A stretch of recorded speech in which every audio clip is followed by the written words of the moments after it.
When you think about everything that has to go right from your first day in kindergarten to that first day of freshman year, there are a lot of obstacles that just get placed in the way of students that are in low-income neighborhoods, low-income schools, students of color.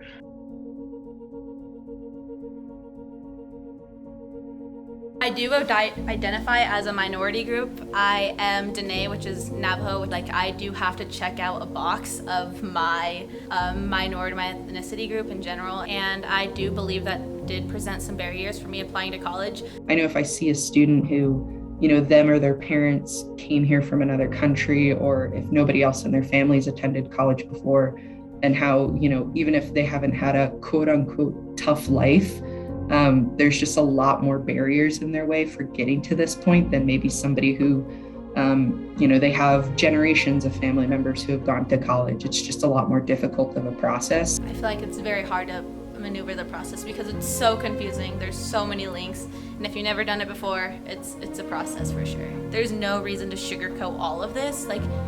There's no reason. You just got to be very real with especially with students of color. You got to let them know how academia is and how to maneuver around it. As being a woman of color in academics, I got to constantly make a name for myself and keep doing good. Because if you're sitting in class and you're not talking, you already feel that imposter syndrome.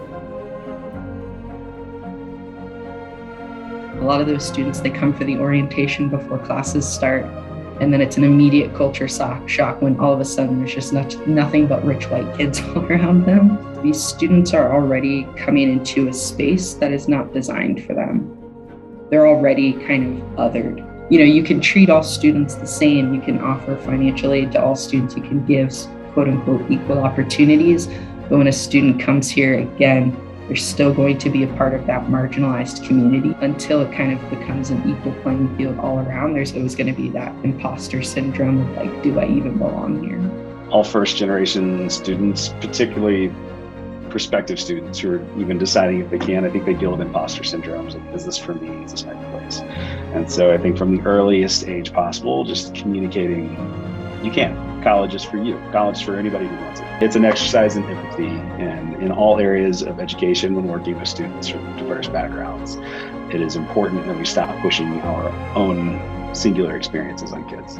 It's always really great to hear a counselor talk about a student and say hey, this is what you don't know about this student. They're actually in foster care and they've been fighting throughout high school for 4 years all by themselves. They're doing all of this on their own, or just different hardships that these students have gone through. That's really it's incredible to think that they're even going to graduate, much less are capable of coming to DU and getting a degree. We know something like that can create generational change in a student's life.